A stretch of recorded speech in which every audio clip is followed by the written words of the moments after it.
This dramatic photo shows a heavily damaged Stuka dive bomber sitting in a quiet English meadow surrounded by curious civilians. How did it get there?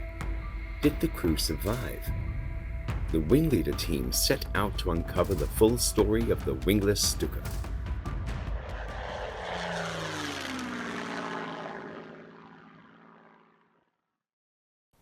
Just after midday on the 16th of August 1940, RAF controllers picked up the first indications of a big raid developing in the Cherbourg area. It appeared to be heading to Portsmouth, so they scrambled 5 squadrons to face the attack. 1 and 43 squadrons to cover Selsey Bill, 601 Squadron from Tangmere to patrol base, 249 Squadron from Boscombe Down to patrol Ringwood to Poole, 213 Squadron from Exeter to patrol Swanage to St. Catherine's Head, and 152 Squadron from Warmwell to patrol the Isle of Wight. Number 1 Squadron, at 20,000 feet, made contact first. They had a brief engagement with the 62 Me-109s and JG-2 that formed the escort. The 11 Hurricanes of 43 Squadron, flying lower at 12,000 feet and east of the Isle of Wight, met the armada of 104 Stukas flying at 2,000 feet above them. As 43 Squadron attacked the Stukas, they split up into individual formations, each making for different targets.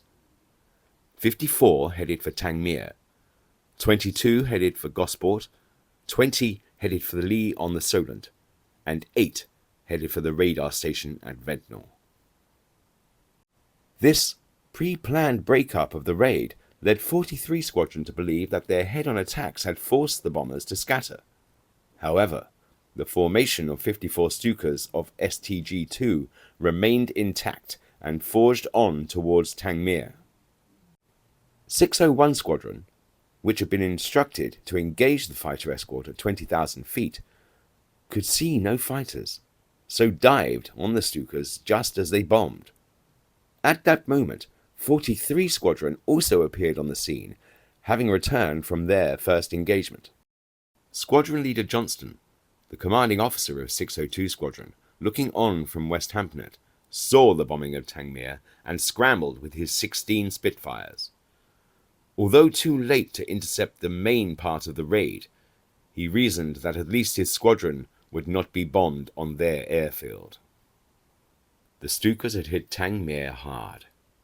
The hangars had been destroyed, the electricity supply cut, and many buildings destroyed. But the landing ground remained serviceable. 13 RAF personnel had been killed and many more injured. 7 Hurricanes, 6 Blenheims, 2 Spitfires, and a Manchester had also been wrecked. But now it was time for the RAF fighters to exact their revenge. As the Stukas turned for home, they were set upon by dozens of Hurricanes and Spitfires. In the ensuing individual combats, at least 9 Stukas were shot down. One of these Stukas was T6KL of 3 STG-2 flown by Heinz Rockstachel and Willy Witt. After bombing Tangmere, they set course for home, but were immediately targeted by Spitfires just taking off from nearby West Hampnet. Finlay Boyd of 602 Squadron was just taking off in his Spitfire when he saw the Stuka pulling out of its dive directly in front of him. He immediately opened fire with a 2-second burst at just 300 feet. According to his commanding officer, Boyd completed a circuit and landed again, without even raising his wheels. A Hurricane flown by Carl Raymond Davis of 601 Squadron then took over. I closed with 1 Stuka, and after several bursts he went down under control and landed between Pagham and Bognor, crashing through some trees and hedges. No one got out. Both of the men in the Stuka had been hit in the head by bullets. The badly wounded pilot remained conscious enough to force land his crippled aircraft straight ahead of him. With over 40 bullet holes in it, the Stuka smashed through hedges and trees, losing its outer wings in the process before rolling gently to a halt in the field of Bowley Farm just outside South Mundham. There was a sudden silence as the giant warbird sat motionless, the gunner dead, the pilot dying. These photos were taken shortly after the crew were removed from the aircraft. The pilot, Heinz Roxachel, died from his injuries the next day. Both he and his gunner, Willie Witt, are now buried in the German War Grave Cemetery at Cannock Chase. Robert Finley Boyd of 602 Squadron went on to become a very successful fighter pilot with at least 22 victories, and achieved the rank of Group Captain by the end of the war. Carl Raymond Davis of 601 Squadron wasn't so lucky. 3 weeks later, on the 6th of September, his squadron was badly hit by Me-109s. His Hurricane was seen to go down in flames and crash into a cottage garden at Matfield in Kent. A man who lived nearby wrote this letter to Raymond's widow shortly afterwards. 12th of September, 1940.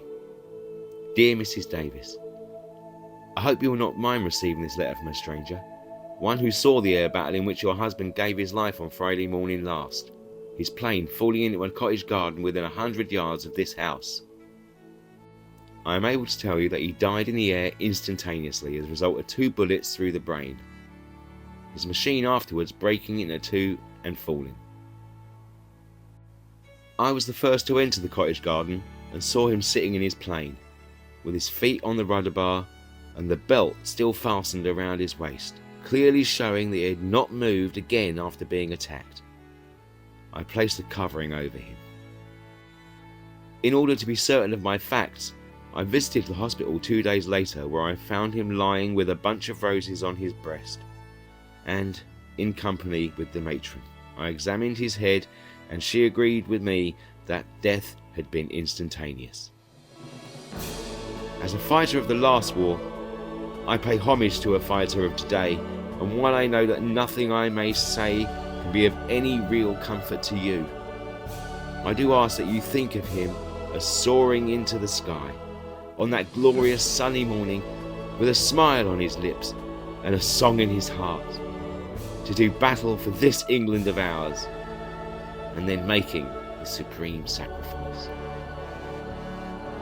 Yours sincerely, Eric W. Hubbard.